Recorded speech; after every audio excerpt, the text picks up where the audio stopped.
Pai eterno e bondoso Deus, queremos apresentar a Ti o Teu Filho, Mateus, a quem o Senhor escolheu para trazer a Tua palavra aos nossos corações esta noite. Que o Senhor possa falar de uma maneira forte, diferente, e que seja um divisor de águas para as nossas vidas, através da vida do Teu Filho. É o que nós te pedimos, em nome de Jesus. Amém, irmãos? Saúde, irmãos, com a paz do Senhor. Lucas 15, verso 11. Lucas 15, verso 11. O marrom vai ser um pouquinho mais escuro que esse, né, Felipe? É um pouquinho mais escuro, tá? Não é bem esse aqui, não. É mais escuro. Glória a Deus. Eu quero ver a igreja toda comprar, hein? E vir para o congresso de jovens. Vai ser uma bênção. Lucas 15, verso 11. Quem encontrou, diga glória a Deus. Vamos ler do 11 até o 15. Jesus continuou, um homem tinha 2 filhos. E Jesus continuou, um homem tinha 2 filhos. O mais novo reivindicou do seu pai: Pai, dá-me a parte da herança que tenho direito. E consentindo o pai, repartiu sua propriedade entre eles. 13. Não se passou muito tempo e o filho mais novo reuniu tudo o que tinha, partindo para terras distantes, e lá esbanjou todos os seus bens, vivendo de forma irresponsável. 14. Coincidentemente, após haver gasto tudo o que possuía, abateu-se sobre toda aquela região uma grande fome, e ele começou a passar muita necessidade. Por esse motivo, foi empregar-se com um dos cidadãos daquela região, que o mandou para o campo, a fim de cuidar dos porcos. Amém? Pode se assentar, dando glória a Deus. Amados, muitas vezes, aqueles que tomam parte aqui da tribuna para ministrar, e isso acontece comigo também, quando é convidado, fica em casa pensando: o que eu vou falar? O que eu vou pregar? E esse ano eu tenho vivido momentos com Deus de todos os dias Deus parece que me visita e está falando comigo, e está um negócio diferente, irmãos. Sempre tem uma palavra ardendo e queimando meu coração. Não porque eu vou pregar, às vezes eu nem vou pregar, às vezes é só lá na minha casa, fruto das minhas reflexões com Deus. E esse ano, irmãos, enquanto eu estava preparando um material para alguns alunos, baseado nesse texto, eu acho que foi uma das vezes que eu mais chorei na minha vida diante dessa passagem. E aí eu pensei, vou trazer essa mensagem, mas nem foi o que Deus, aquela lá, é outra hoje, para a glória de Deus. E eu creio que Deus pode falar com você, pode falar muito com você nessa mensagem, porque enquanto a irmã Micaela e mais o conjunto cantava, eu estava sentindo a presença de Deus ali, e senti de Deus que Deus pode mudar a espiritualidade nossa, nessa igreja, do nosso coração, das nossas próprias expectativas. O texto é muito conhecido, e esse texto, irmãos, às vezes nós lemos de forma apressada ou não temos conhecimento suficiente para entender algumas coisas que acontecem aqui. E hoje eu vim aqui para conversar com vocês sobre esse texto, e Deus vai falar no meu e no seu coração. A Bíblia diz lá no verso 11 que o homem tinha 2 filhos. No verso 12 fala que o mais novo deles resolveu pedir a sua herança. É interessante descobrir que os judeus não são como nós, irmãos. Não tem lá a fase criança, adolescente, pré-adolescente, jovem e vira adulto. Criança é até de 13 anos para baixo, completou 13 anos, vira adulto. Não tem esse negócio de separação. E quando um jovem completava 13 anos, ele começava a pensar em casar-se. E como que era o casamento? O pai dele procurava uma boa esposa para que ele casasse. Ali eles faziam um contrato nupcial, estabelecendo aqui aquele relacionamento. E aquele homem voltava para a casa do seu pai. Preste atenção nisso aqui. Ele voltava para a casa do seu pai. E ali na casa do seu pai, ele fazia um quarto. E naquele quarto que ele fazia, daqui a um ano ele voltaria para resgatar aquela esposa, para poder se casar com ela, consumando o casamento, e levava para a casa do seu pai para poder viver naquele cômodo que ele havia construído de habitação com a sua esposa. E esse texto aqui, irmãos, quando a gente lê que o jovem perdeu a parte da herança, o texto não está só dizendo que o jovem queria dinheiro. É interessante perceber que aquele jovem, ele provavelmente estava cansado da rotina dentro da casa do pai. Ele provavelmente estava cansado de não ter nada de novo, de viver sempre a mesma mesmice. Ele provavelmente estava cansado de ouvir as ordens e os ditames que o seu pai tinha para ele. Ele queria ter liberdade. E liberdade é uma coisa que arde no meu e arde no seu coração. Nenhum de nós gostamos de ser controlado por outra pessoa. E se aquele jovem permanecesse na casa do seu pai, ainda que contraísse casamento, ele teria que se subordinar àquilo que o seu pai estabelecia para a vida dele, mesmo tendo a sua própria família. Porque é assim que funciona. Imagina, um jovem de 13 anos que acabou de casar. A Bíblia fala, irmãos, que quando eles se casavam, passavam um ano só de lua de mel. É um jovem ainda, uma criança, não sabe das coisas. Precisava da direção, precisava da orientação do pai, para que ele fosse paulatinamente, devagarzinho, adquirindo a estatura de homem maduro, de pessoa responsável, com as suas atribuições, com as suas responsabilidades. Mas o texto diz que aquele que era mais jovem, ele parece que olha para aquela situação e fala: eu quero ter liberdade, eu não quero estar submisso ao meu pai, eu não quero fazer o que o meu pai me manda, eu não quero viver aqui sobre o jugo do meu pai, ou convivendo com a minha mãe, convivendo com os meus irmãos. Eu preciso ter a minha própria autonomia, eu preciso tomar as minhas próprias escolhas. E esse era o sentimento que estava presente no coração daquele jovem. Mateus, coloca por gentileza aquela imagem que eu pedi para você aí. Já colocou, príncipe? Me ajuda. Existe um homem chamado Dunning-Kruger, e ele criou essa tabela aqui, irmãos. Eu queria só falar, mas eu acho que mostrar a imagem facilita. Aqui é a tabela da confiança, aqui é a tabela da competência. Quanto mais nós somos incompetentes, ou seja, baixa competência, maior a nossa confiança. Aí quando a gente vai aprendendo um pouquinho, a nossa competência ainda está lá embaixo, e a nossa confiança cai lá embaixo também. E se a gente não desistir, nós vamos aumentando a nossa competência e a nossa confiança. Obrigado, amado. Esse efeito, irmãos, Dunning-Kruger, é um efeito que pega jovens, mas pega na fase de jovens e às vezes se vai caminhando com a gente enquanto a gente fica adulto também. Sabe aquela pessoa ignorante, irmãos, que ela não está mais disposta a aprender e acha que sabe de tudo? Eu conheci pessoas assim. Não está disposto a aprender e acha que sabe de tudo.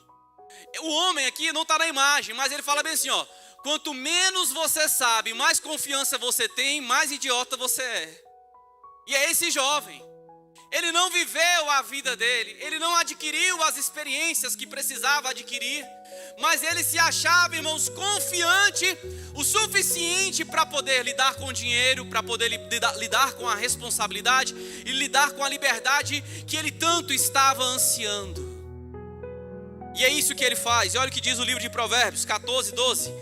Há caminho que ao homem parece direito, mas o fim dele são os caminhos da morte. Quando jovens, quando adultos, e às vezes demora muito tempo para a nossa ficha cair, e eu estou falando, irmãos, até de mim mesmo, nós achamos, irmãos, que nós temos maturidade para lidar com todas as coisas. Os jovens acham que têm maturidade suficiente para lidar com o namoro sem a supervisão dos pais. Nós achamos que somos maduros suficientes, irmãos, às vezes, para tocar uma obra sem a supervisão do pastor. Nós achamos, irmãos, que temos maturidade suficiente para pegar um ônibus, ir para a faculdade, para o trabalho, sem que ninguém nos dê conselhos, porque nós somos maduros o suficientes para tomar essas decisões e essas escolhas por nós mesmos. É assim ou não é? Eu no alto dos meus 18 anos falava: Deus me livre de concurso. Irmãos, eu brigava com o concurso. Minha família falava: rapaz, você estuda para concurso, eu não quero saber de concurso. Se o concurso estava daqui, eu corria para lá. Efeito Dunning-Kruger, um completo idiota, acreditando que eu tinha maturidade suficiente para lidar com a minha questão profissional. E infelizmente, irmãos, o mundo em que nós estamos vivendo atualmente É um mundo que está dizendo para nós, para toda a igreja, para todas as pessoas, não só jovens: ei, você não precisa se submeter à autoridade do seu pastor. Você é capaz de tomar decisões por conta própria. Ei, você não precisa ouvir o que a Bíblia tem para dizer para você. Será que você não é inteligente o suficiente para pensar por conta própria? Será que você é tão tolo, tão idiota, que não é capaz de contar 1 mais 1 que é igual a 2 e tomar a sua própria decisão? E nós somos levados, irmãos, por esse caminho da autossuficiência, da autoescolha, da nossa de demonstrar como que nós podemos agir sozinhos, sem a supervisão das outras pessoas. Nós queremos, irmãos, viver diferente de todas as outras pessoas. Nós não queremos ser cópias de ninguém. Se o irmão Chagas está com um terno cinza, uma gravata ali que parece que é marrom e roxa, eu não quero um terno cinza, eu quero um terno roxo. Se o irmão ali está com uma calça preta, eu não quero uma calça preta, eu quero ser diferente dele, eu quero uma calça vermelha. Nós paramos de olhar para as outras pessoas e ver as qualidades que as pessoas têm, tudo em nome da liberdade de sermos quem nós somos, tentando fugir de qualquer pessoa que possa nos instruir, nos influenciar, nos conduzir para outro ponto, para outro caminho. E nós estamos assim, irmãos. Nós não temos mais a humildade de perguntar: pastor, eu não entendi esse texto bíblico, será que o senhor pode me ensinar? Aí nós vamos lá para a internet e fazemos perguntas malucas no Google, obtemos qualquer tipo de resposta e nós vamos nos alimentando dessas coisas. Não temos, irmãos, a humildade de chegar nos nossos pais, mesmo que a gente seja adulto, e perguntar: o que você acha disso aqui? Eu estou pensando de tomar tal decisão, o que você acha sobre isso? Nós não somos instruídos a fazer isso mais, pelo contrário, o caminho que tem sido ensinado para essa geração de jovens, e provavelmente para boa parte da igreja aqui, é o caminho de você tem que tomar as suas decisões e ninguém tem nada a ver com isso. E é esse o retrato desse jovem. O texto diz, irmãos, que ele, tomado dessa necessidade de se libertar, tomado dessa necessidade de tomar as suas próprias atitudes, sem maturidade suficiente para arcar com as consequências, ele pega a parte da sua herança, sai e gasta tudo. E o texto afirma, agindo de forma irresponsável, ele perde tudo aquilo que o pai havia lhe dado. E Deus, irmãos, é um Deus que Ele olha para você e Ele está tentando enxergar em você as suas decisões e as suas escolhas. Desde o Éden, quando Adão e Eva falaram: a decisão de Deus de não comer do fruto eu não quero, eu vou seguir a serpente, Deus respeita. Mas você tem que arcar com a responsabilidade da tua escolha. Deus é um ser livre e Ele nos chamou para a semelhança. E para nós sermos semelhança de Deus, nós temos que ser livres o suficiente para tomarmos as nossas escolhas. Então Deus, irmãos, quando nós queremos tomar qualquer tipo de escolha, Ele entrega você para a escolha que você está fazendo. Algumas vezes Ele avisa: não vai por esse caminho, não toma essa decisão, não faça desse jeito. Mas nós estamos querendo seguir esse caminho, e aí o texto diz: você precisa arcar com a responsabilidade da decisão que você tomou. E essa hora chega na vida daquele rapaz. Ele precisa arcar com a responsabilidade de ter pedido o seu patrimônio ali, a sua herança, de forma imatura. E depois que ele perde tudo, irmãos, o que acontece com ele? Ele descobre que ele não tem experiência de vida para viver a vida de outra forma. A única forma, a única experiência que ele aprendeu em toda a sua vida, a única coisa que ele era realmente capaz de fazer era cuidar de porcos, porque pedreiro ele não prestava para ser cobrador de imposto, ele não prestava para pregar, ele não prestava para mais nada nessa vida. A única coisa que ele era capaz de fazer era cuidar de porcos, porque é muito simples, você pega a lavagem e joga para o porco comer. E Deus muitas vezes nos deixa, irmãos, irmos até onde nós queremos ir, Até onde, irmãos, a nossa autossuficiência nos deixa conduzir? Até onde, irmãos, a gente consegue alcançar por essa vontade de ter liberdade? Essa vontade de tomar as decisões que nós queremos tomar. Eu não quero a decisão do meu pai, da minha mãe, do pastor. Eu quero tomar a minha decisão, eu quero arcar com as minhas responsabilidades. E Deus permite. Mas lá, junto com os porcos, a inteligência bateu na sua cabeça e ele lembrou: rapaz, os funcionários do meu pai têm vida melhor do que a vida que eu estou levando aqui.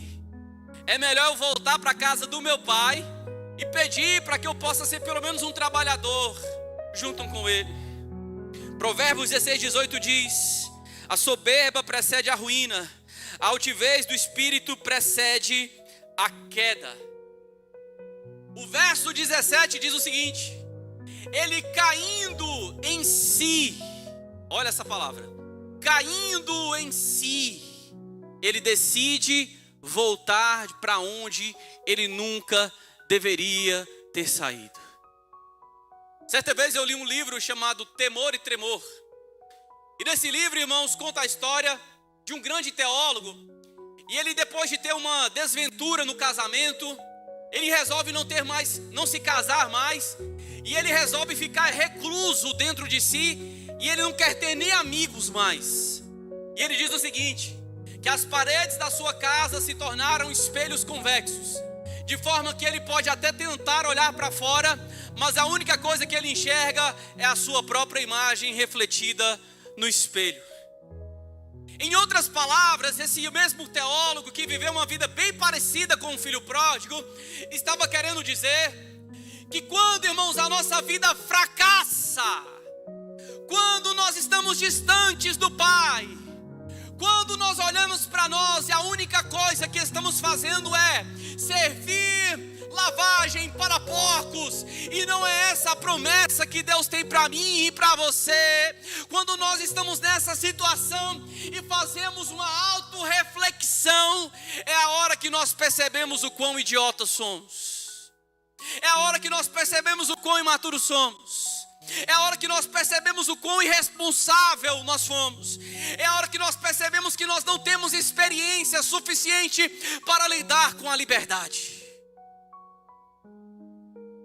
Em algum momento, irmãos, da nossa vida, nós precisamos fazer essa avaliação pertinente. É o que diz Paulo no texto de Coríntios na Santa Ceia: avalia, pois, o homem a si mesmo.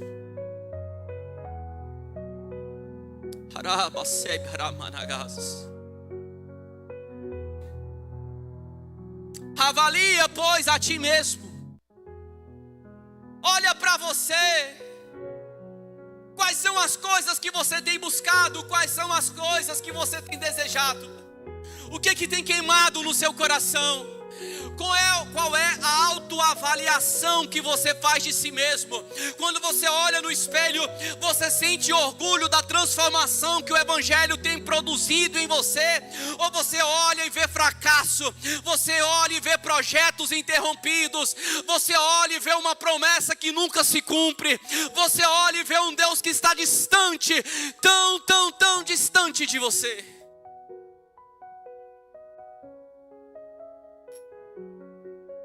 Aleluia!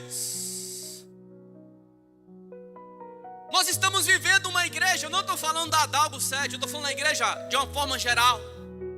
As pessoas não têm mais capacidade de olhar no espelho e olharem a própria imagem refletida. O texto de Gálatas diz que quando nós olhamos por espelho, de glória em glória, a imagem de Cristo é refletida em nós. O que ele está querendo dizer com isso? Que aquelas pessoas que têm Cristo sendo formado dentro de si, elas conseguem olhar no espelho e não ver mais o homem que outrora era, ou a mulher que outrora era. Eles começam a olhar no espelho e ver a glória de Jesus Cristo, que transformou aquele velho homem em uma nova pessoa. Aquele jovem, ele está olhando no espelho, ele não vê a identidade do seu pai em si, ele não vê a identidade daquilo que ele queria ter alcançado com a liberdade que o pai permitiu que ele tivesse. ele não alcançou, irmãos, aquilo que ele saiu buscando e desejando.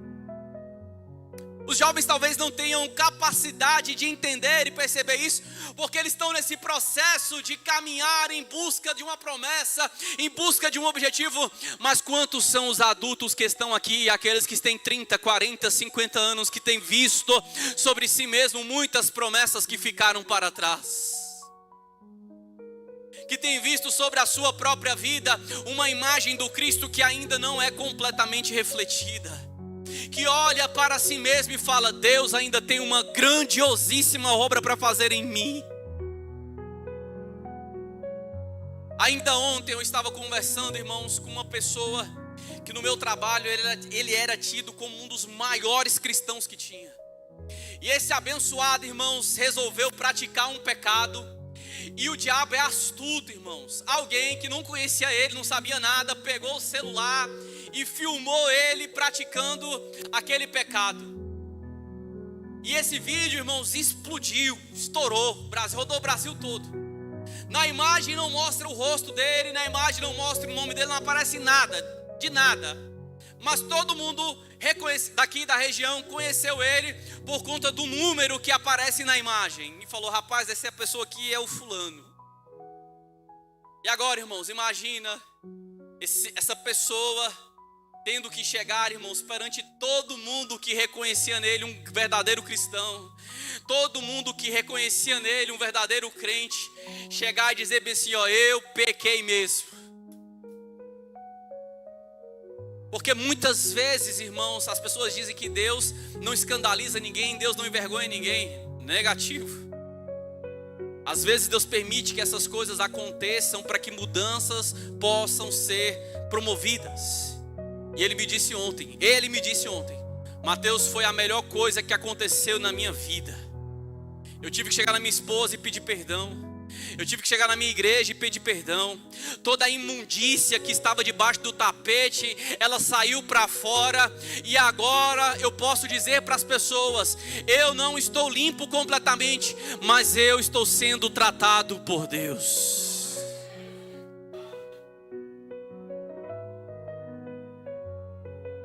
E aqui, irmãos, é que vem um grande problema.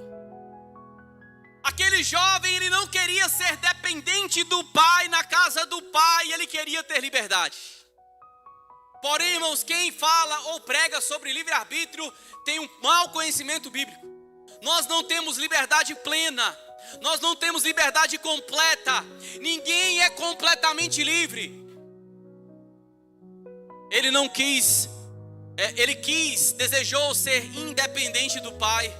E agora ele se torna totalmente dependente dos homens, do próprio coração e da própria cabeça.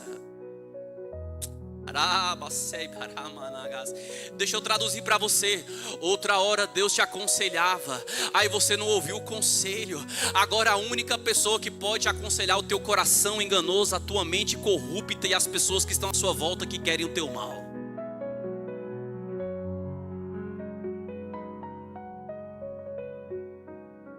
Você pede conselho para um e para outro e eles só te conduzem para a cova. Olha o que o texto diz em Jeremias 17:9: enganoso é o coração mais do que todas as coisas, e perverso quem o conhecerá. Eu senti no meu coração que eu tenho que tomar essa atitude. Eu senti no meu coração que eu tenho que sair dessa igreja. Eu senti no meu coração que eu tenho que contrair uma dívida. Eu senti no meu coração que eu vou me divorciar. Eu senti no meu coração que eu não vou cuidar mais dos meus filhos, que eu vou abandonar meu casamento, que eu vou sair do meu emprego. Ei, não confia no teu coração, o teu coração é enganoso. Deus não fala conosco através do nosso coração. Deus fala conosco através do nosso espírito, onde o Espírito Santo desce e testifica com o nosso espírito que nós somos filhos de Deus. Quantas pessoas tomaram decisões, irmãos, irrevogáveis, irretratáveis, que não tem como voltar atrás, porque confiaram no coração. Quantas pessoas que buscaram liberdade, eu vou ser bem didático, Antigamente as pessoas tinham o negócio de casar para sair da casa do pai. Quantas pessoas, irmão, eu amo ele, eu não aguento mais viver na casa do meu pai. Casou, irmão Chagas, saiu, 30 anos, irmão, na taba, 30 anos na peleja, 30 anos sofrendo, 30 anos oprimido, 30 anos angustiado. Não confiou em Deus, confiou no coração. Provérbios 3, 5 e 7 diz: confia no Senhor de todo o teu coração e não te apoies do teu próprio entendimento. Reconhece-o em todos os teus caminhos e ele endireitará as tuas veredas. Tá lá, irmãos, esse jovem aqui, ó, adolescente, provavelmente, um jovem, a Bíblia não fala qual é a idade dele, mas é bem jovem. Tá lá o jovem, irmãos, que não aprendeu nem lá com cré, não sabe nada da vida, não sabe nada de inteligência, de nada, tomando, irmãos, decisões baseadas no próprio pensamento. Irmão Felipe é um abençoado, irmãos. Muitas vezes ele vai tomar decisão, ele consulta outras pessoas. Louvado seja Deus na tua vida. A Bíblia diz, irmãos, que nós devemos nos reunir dos sábios, consultar os sábios antes de tomar decisão. Para de ficar olhando para a tua mente, irmão, caída. Para de ficar olhando para a tua mente, irmão, corrupta. Eu preciso confessar para você, e não é uma coisa boa não, é uma coisa ruim. Segundo algumas provas que eu já fiz na minha vida, eu aparentemente tive um QI um pouquinho acima da média. Podia ter feito medicina, podia ter feito direito, inclusive sou formado em direito, podia ter feito qualquer coisa da minha vida. E sempre, irmãos, deixei de confiar em Deus para confiar nessa inteligência. Ah, meu Deus do céu, irmão. Só tombo, só queda, só tropeço.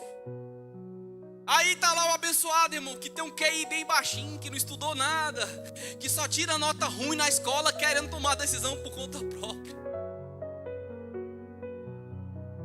Não podemos confiar no nosso intelecto. Não confia nos teus pensamentos. Não confia nas tuas ideias. Não confia na tua interpretação do sonho que você teve. Não é para depositar a confiança aí. Salmo 146, verso 3 diz o seguinte: não confieis em príncipes, nem em filhos de homem, em quem não há salvação. Aí agora lascou. Eu não posso confiar no meu coração, eu não posso confiar na minha mente, eu não posso confiar no conselho de quem pode me dar conselho. Estou perdido. Claro que está perdido. Você não pediu liberdade?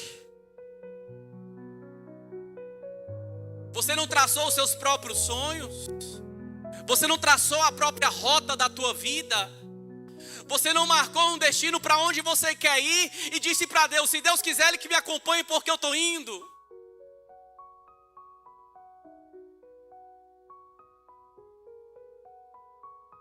É assim ou não é? Deus, eu botei no meu coração, eu vi aqui, eu fiz um estudo, eu vou fazer faculdade de medicina, porque médico é próspero. O Senhor me acompanhe. Deus, eu botei aqui no meu coração, na minha mente, que eu vou comprar X carro, porque aquele carro que vai dar certo, o Senhor que me acompanhe. Vai. Vai. Há tempos atrás, irmãos, eu conheci uma família que estava sofrendo financeiramente. Pastores, mas sofrendo financeiramente. Aí eles tiveram uma brilhante ideia. Deus vai cumprir a palavra dele, que nunca viu um justo mendigar o pão. Deus vai cumprir essa palavra na minha vida. E agora é o seguinte: eu vou alterar os cultos da igreja para que eu tenha culto só no final de semana, porque no meio da semana eu preciso trabalhar para ganhar dinheiro, para botar a subsistência na minha casa. E assim foi feito. Tiraram o culto, botaram o culto só no final de semana e começaram a trabalhar, irmãos. Trabalhar. Domingo de manhã, pastor, ao invés de vir para a EBD aprender com o senhor, não, estou cansado. Deixa eu descansar, porque segunda-feira eu tenho que pegar no batente de novo. Conclusão, irmão, desviado. Ouvindo pancadão agora do funk aí, ó. Pastor, irmão, desviado. Pastora, desviada. Por quê? Porque não aprendeu a ouvir a voz de Deus e confiou no próprio pensamento, no próprio coração e no conselho das pessoas que o cercavam. Sabe por que a nossa vida nem sempre é feliz, próspera, como gostaríamos? Porque Deus tem resistido a nós. Ele não quer nos abençoar. Eu vou ler o texto. Tiago 4,6 diz assim, ó: Deus resiste aos soberbos. Eu já vivi isso. A porta não se abria assim, ó. A porta se abriu, sabe? Gigante. Uma vez eu consegui um patrocínio da Coca-Cola, irmãos. Valor assim, ó, dinheiro, rapaz, era dinheiro demais. Na hora que eu ia passar pela porta, a porta, pá, na minha cara fechou e falou assim: você não entra não. Uma outra época, trabalhando no Congresso, aprovou-se um projeto lá, irmãos, da Frente Parlamentar de Combate ao Bullying. Um orçamento abençoado, Felipe. Na hora que eu ia botar o pé dentro da porta, você não tem um negócio lá de jornalista, coloca isso aqui, ó. Uma vez, irmãos, eu estava tão querendo ter liberdade financeira, igual esse jovem aqui, que eu falei para Deus: Deus, eu vou ganhar na Mega Sena. A fé era grande, pastor. A fé era grande mesmo. Você não tem noção. Aí eu fiz 2 jogos, irmão, na Mega Sena, ano de 2012. Nunca me esqueço. Aí o número da Mega Sena, se você nunca jogou, são 6 números. Eu fiz 2 jogos. Eu acertei 3 números em um jogo, 3 no outro.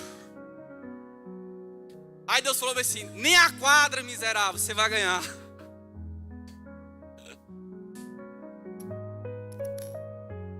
Deus resiste aos soberbos. Você olha para você e fala assim: tal coisa não deu certo. Você perguntou para Deus? Tal coisa não está dando certo na minha vida. Você ouviu o que Papai do Céu tinha para falar para você? Mas tal coisa não está dando certo. Mas você perguntou, você falou com Deus, você apresentou a Deus, você lançou sobre Deus a vossa angústia, a vossa ansiedade? Não. Você achou que o seu coração ia dar conta de resolver? Você achou que os seus pensamentos conseguiriam resolver? Você achou que o conselho dos ímpios conseguiria te ajudar?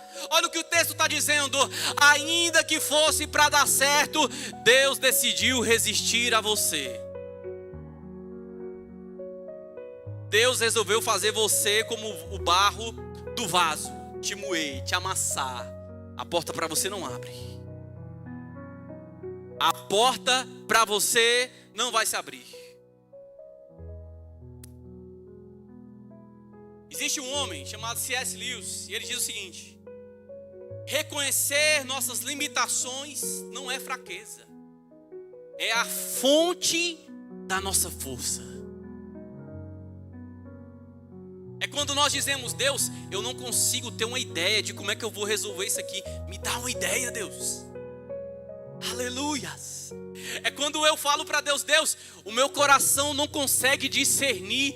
Usa um vaso, Deus, na tua igreja. Aquela irmã do coque, que ela vem sapateando e fala para mim: eis que te digo, vaso. Crê isso ou não crê? Eu creio, irmãos. Deus já falou comigo de forma poderosa tantas e tantas vezes, inclusive aqui nessa igreja, nesse altar. Aleluias. O problema, irmãos, é que quando nós estamos querendo tomar decisões com o nosso coração, com a nossa mente, irmãos, com a nossa ansiedade, com a nossa velocidade das coisas acontecerem na nossa vida, nós esquecemos de olhar para Deus e nos lembrar que todas as coisas, inclusive o tempo, estão no controle de Deus. É tudo no tempo dele. É tudo do jeito dele. É tudo como ele pensa. É tudo como está no coração dele. É tudo como está nas decisões dele. De quem nós seremos, irmãos, escravos. Paulo é muito sábio ao dizer isso. Eu sou escravo de Jesus. Eu sou escravo de Deus. Antes eu era escravo do mundo. Se não tem outra opção, se a única forma que eu tenho é de não ser completamente livre, que eu esteja vinculado às decisões que Deus tem para mim, que eu não esteja preso nas decisões que eu tenho sobre mim mesmo, que eu não esteja preso nas decisões que as pessoas colocam sobre a minha vida, que a minha vida seja pautada pela vontade de Deus. Salmo 51, versículo 17 diz o seguinte: os sacrifícios para Deus são o espírito quebrantado. A um coração quebrantado e contrito não desprezará o Senhor.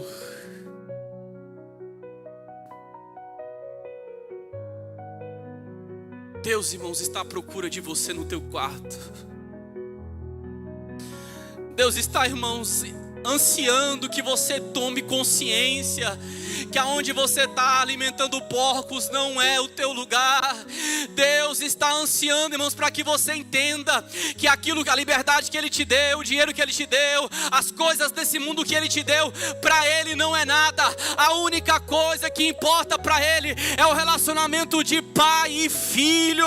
A única coisa que Deus está com saudade de você não é do patrimônio que você perdeu, das oportunidades que você perdeu. Deus está com saudade de você como filho.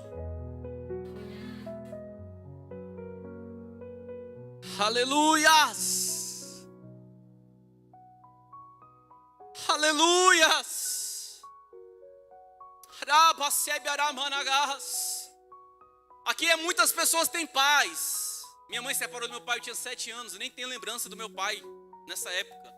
Dos meus 7 anos até a época que ele faleceu, eu estava com uns 30 e poucos anos. Eu devo ter visto meu pai umas 10 vezes na minha vida. Você não sabe, irmãos, o que é você viver uma vida com saudade de um relacionamento com seu pai que você nunca teve. Meu pai faleceu, irmãos, não deixou R$1 para mim, R$1 de herança. Nem uma balinha, nem um pirulito. Isso não me fez falta nenhuma.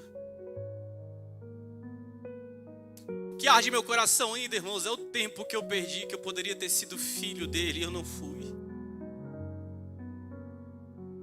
O que arde no coração do pai do filho pródigo não foi o dinheiro que ele consumiu, foi um momento, o tempo, irmãos, que foi passando de um relacionamento que era para ser pai e filho e nunca foi construído. O que tem ardido no coração de Deus, irmãos, não é a tua dor, não é a tua angústia, não são as tuas frustrações, não é o fato de você ter dito para Deus: eu quero ter liberdade, eu quero ter autonomia. O que tem ardido no coração de Deus é o relacionamento de pai e filho que Ele anseia ter com você. Deus tem saudade de receber você na mesa. A alegria do pai, irmãos, é compartilhar o pão com você. A alegria do pai, irmãos, é te dar um bom dia, um abraço acalorado de manhã. A alegria do pai, irmãos, é ouvir o teu sussurro à noite, dizendo: pai, boa noite. Obrigado pelo dia que eu tive com o Senhor. Que dia maravilhoso, que dia proveitoso, Senhor. A alegria do pai é ouvir você dizer: eu poderia ir para qualquer lugar, eu poderia fazer qualquer coisa na minha vida, mas pai, para onde eu irei, se só na tua presença a palavra de vida eterna.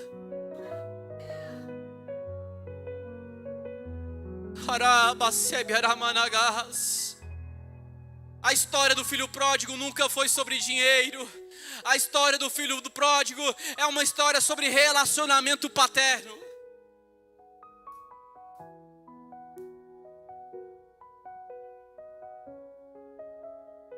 O filho perdeu o dinheiro, mas o pai nunca perdeu o filho.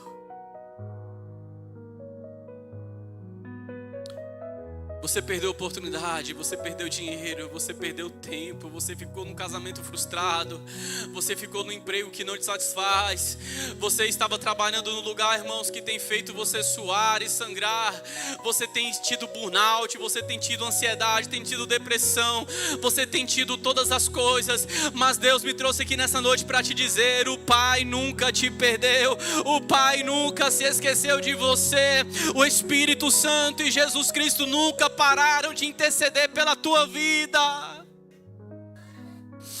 Araba show de candaramanagas.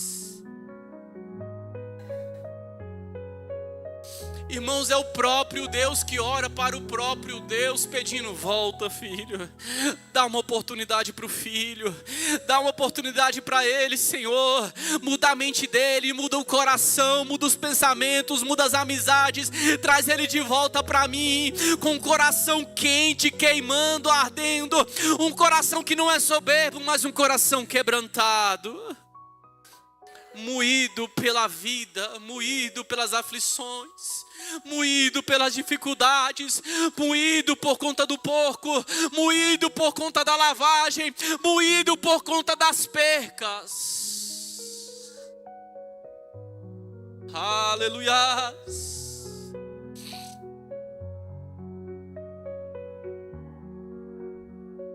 E pior, irmãos, piora por quê? Porque não era só um filho que queria ter liberdade, o outro também queria ter.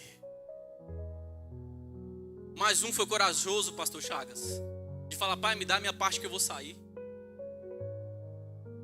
Porém o outro, dentro da casa, ansiando por liberdade, ansiando por ser honrado, ansiando por cumprir tudo aquilo que o pai lhe mandava fazer, não havia entendido o valor do relacionamento paterno e o valor dos seus irmãos.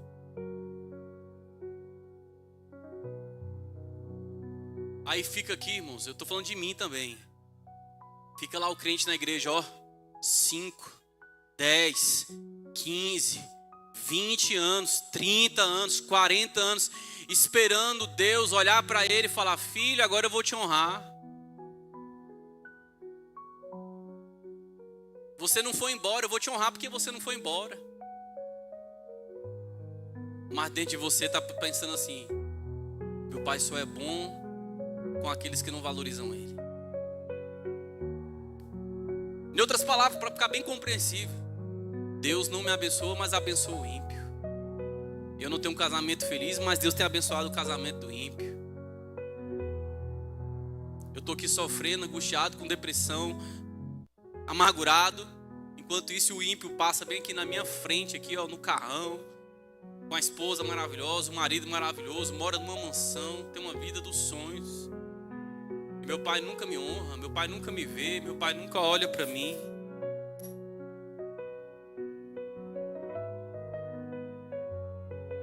Aqui que o pai fala para o filho: filho, o tempo todo você esteve aqui. O tempo todo, tudo que eu tinha era seu. Você não tomou posse porque você não exerceu o seu direito de liberdade. Hebreus 4:16 diz o seguinte: acheguemo-nos, portanto, confiadamente ao trono da graça.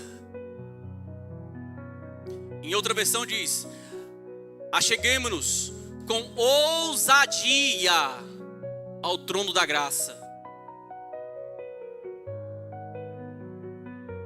Irmãos, o Pai está aqui nessa noite. O reino dele, irmãos, está todinho disponível para você.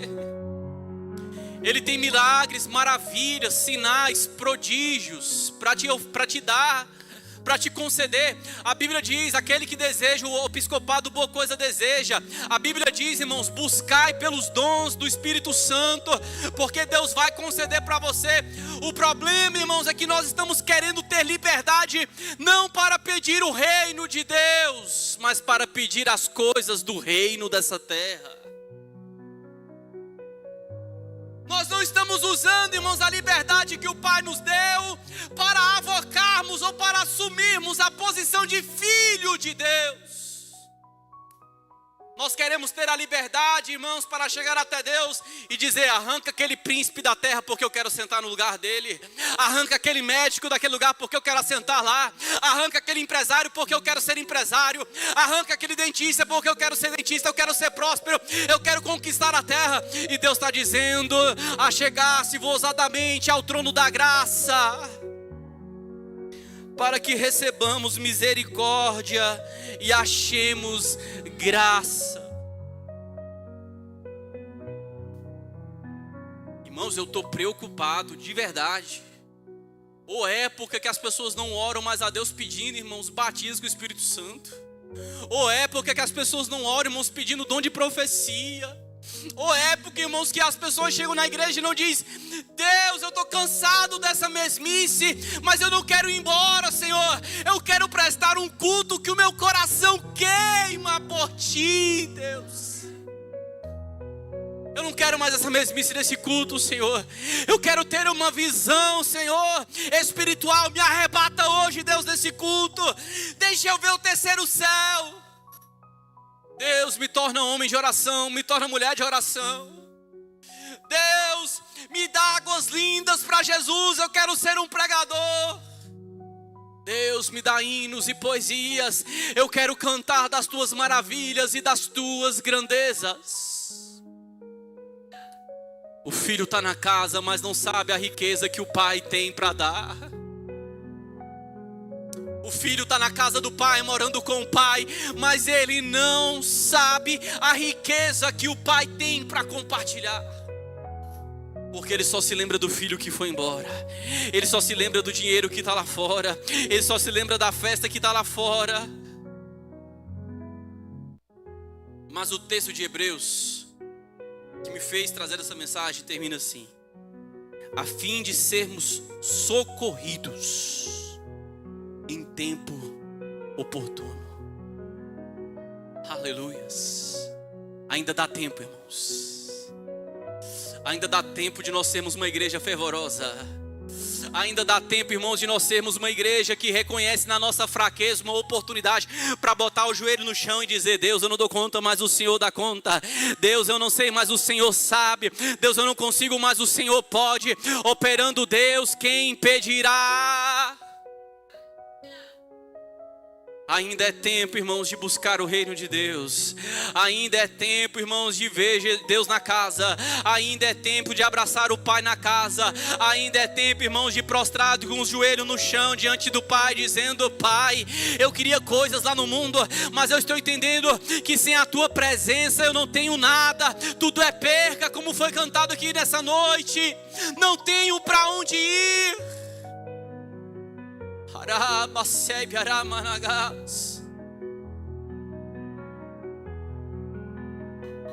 Irmão, entra dia, sai dia, nós ouvimos as mesmas pregações. Tem tempo que Deus tem falado essa mesma palavra, irmãos. E esse ano, irmãos, veio aqui uma pessoa e eu falei: Deus, eu quero ser profeta. Só não sabia eu, pastor, que eu não tinha lido isso ainda, que o profeta, irmãos, no Novo Testamento, não é aquele que profetiza, mas aquele que se torna mestre para ensinar. Aí, irmãos, Deus falou assim: vai, meu filho, vai para o teu quarto. Eu tenho um mistério contigo, irmão. Passei 30 dias escrevendo o livro e 7 meses estudando Gênesis 1, versículo 26. 7 meses. Deus é bom, irmãos. Deus ainda atende aquelas pessoas que pedem coisas no reino. Deus ainda atende o teu pedido. Está pedindo o quê? Está pedindo unção, Deus vai te dar unção. Está pedindo poder, Deus vai derramar poder sobre a tua vida. Está pedindo batismo com o Espírito Santo, Deus ainda é capaz de batizar com o Espírito Santo. Está pedindo sinal e maravilha aqui no culto. O mesmo Deus que usava Paulo, Pedro, usava Jesus. Ele está dizendo para você: você é meu filho, você tem parte comigo na herança. Você vai fazer sinais e maravilhas ainda maiores do que o que eu fiz. Coloque-se de pé nessa noite. Aleluia, Senhor.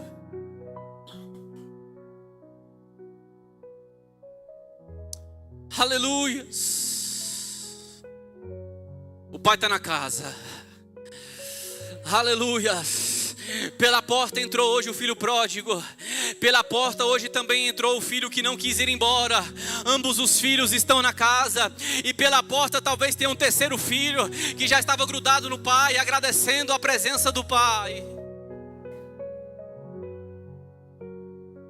Mas se há algo, irmãos, que nós devemos aprender aqui nessa noite, se há algo que eu devo levar para minha casa, se há algo que eu devo escrever no meu caderno de oração, Deus, eu quero ter experiência com o Senhor. Deus, eu quero ouvir os teus pensamentos, Deus. Deus, eu quero ser o seu amigo a ponto do Senhor falar para mim os seus segredos. Deus, eu não aceito mais viver a minha vida pautada pela minha liberdade. Deus, eu quero ser livre, eu quero te conhecer. Eu quero conhecer o Senhor para que verdadeiramente eu seja livre. Canta esse tudo dependa de novo. Glória a Deus. Faça essa oração sincera com Deus. Você não tem nada de Deus esperando, ansiando, acreditando que vai receber, não. Acredita na minha fé, eu creio. Deus vai distribuir nessa noite aqui, irmãos, coisas espirituais. Tudo é perda se eu não tenho. Aleluia, glória a ti, Jesus. Tu és santo Deus, sarado, achou de candaramanagas. Sem você não sei pra Senhor, onde ir. Deus, cerca teus filhos nessa noite, Senhor. Fecha portas, Deus. Do que abre as portas certas, Deus. Traz de volta o teu filho para a tua casa, Senhor. E a minha alma se pertence em ti, Senhor. Do que adianta eu juntar os meus tesouros e me esquecer daquele que me amou, se eu não tenho a ti, não tenho nada, nada eu serei sem ti, Senhor. Só tua presença é o que me basta. Eu te levarei por onde glória a ti, Senhor. Deus de poder, adianta eu ganhar pro mundo inteiro e a minha Deus, derrama teu espírito aqui nessa noite, Senhor. Derrama os teus dons espirituais aqui nessa noite, Senhor. Derrama a tua graça, Deus, aqui nessa noite. Precisamos de ti, precisamos da tua presença, precisamos dos teus conselhos, precisamos ser segundo o teu coração, Senhor. Eu não tenho a ti, não tenho nada, nada eu serei sem ti, Senhor. Glória a ti, Deus, aleluia. Me basta, eu te levarei por onde eu for. Se eu não tenho a ti, Se eu não tenho a ti, não tenho nada, nada eu serei sem ti, Senhor. Só tua presença é o que me basta. eu te levarei por onde eu for. Santo tu és, Senhor. Deus, ouça o coração dos teus filhos aqui nessa noite. Alguns filhos não têm ousadia ainda, Senhor Deus, para se achegar ao trono da graça. Mas eu quero te pedir, Senhor Deus, ouça o coração, ouça a mente, ouça o espírito. Nessa noite, Deus, renova as tuas promessas. Deus, coloca a aliança de novo no dedo. Traz a tua sandália, traz a tua capa, prepara uma festa, Senhor. Nós nunca deixamos de ser os teus filhos, Deus. Mas alguns aqui talvez tenham perdido a oportunidade de ter comunhão todos os dias com o Senhor. Estão se alimentando, Senhor Deus, da comida dos porcos, da comida que há no mundo. O pensamento tem sido consumido, Senhor Deus, pelos pensamentos do mundo. Mas eu quero te pedir, Deus, traz de volta a tua palavra, Deus, a queimar a nossa mente, a queimar o nosso coração, Senhor. Faz uma vez mais, Senhor Deus, nós ardermos, queimarmos, nos derramarmos na tua presença, Deus, querendo te entender, querendo te conhecer, Senhor. Não querendo nada além de ser teu filho, Deus. A tua presença, Deus.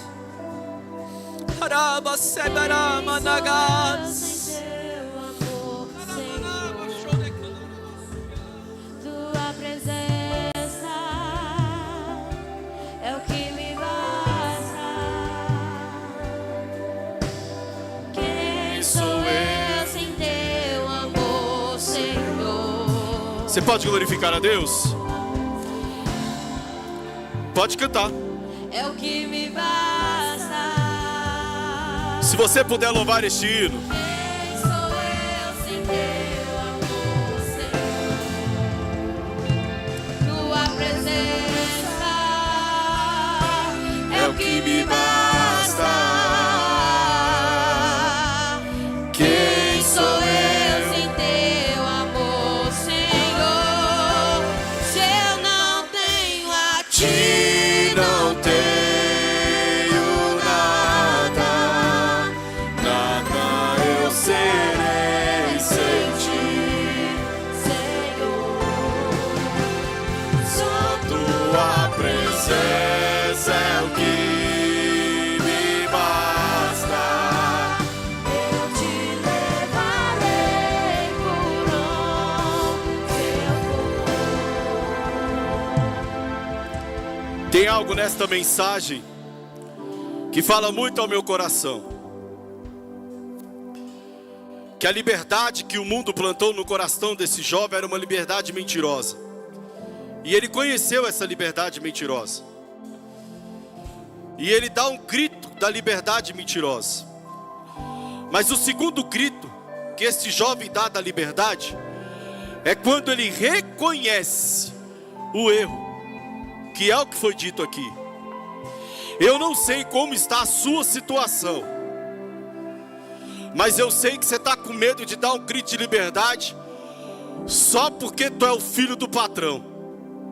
E você está com medo e com vergonha.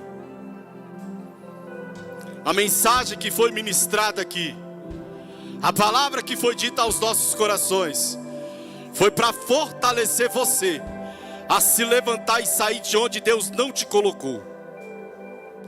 Dar o seu grito de liberdade, sabendo que o Pai está pronto para te receber, com um beijo, com um abraço, com uma roupa nova, uma sandália nova e um anel novo. Se porventura nós temos aqui no nosso meio, você que ouviu e reconhece que precisa hoje voltar para receber o beijo e o abraço do Pai, eu quero orar por você. Felipe, eu reconheço, eu estou com medo de voltar para casa, porque eu já fui isso, eu já fui aquilo. Aqui está o primeiro. Aonde está o segundo? Nós queremos orar por você. Não é motivo de vergonha reconhecer a fraqueza, como foi dito aqui pelo Mateus. Isso só te dá fortalecimento nas pernas para sair de onde Deus não te colocou. Aqui está o segundo.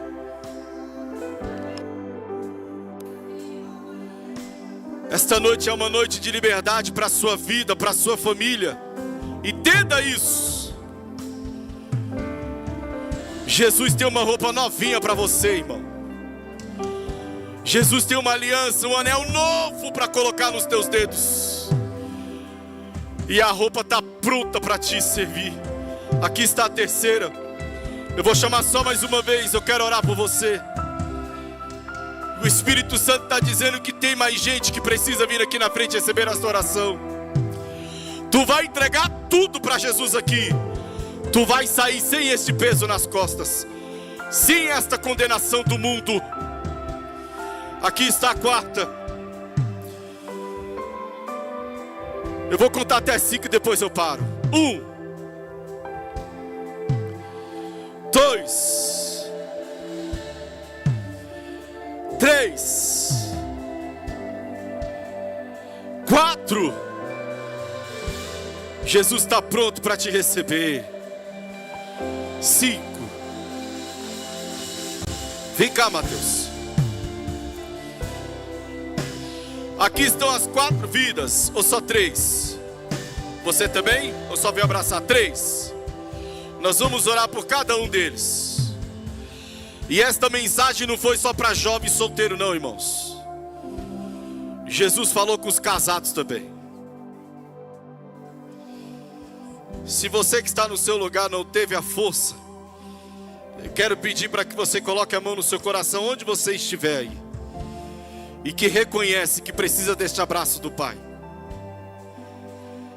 Porque foi dito esta noite que Jesus sente falta da tua voz. O Mateus vai orar por essas vidas. E você que está na igreja, se precisa, você vai colocar a mão no teu coração agora e vai se apresentar diante de Deus.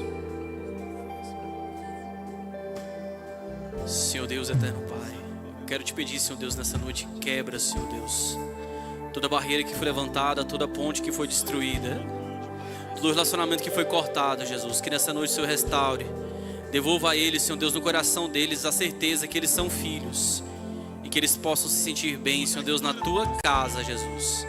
Espírito Santo habita no coração e na mente, em nome de Jesus Cristo, Senhor. Amém, igreja.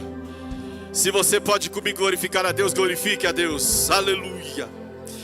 Para entregar para o irmão evangelista Chagas, rapidinho.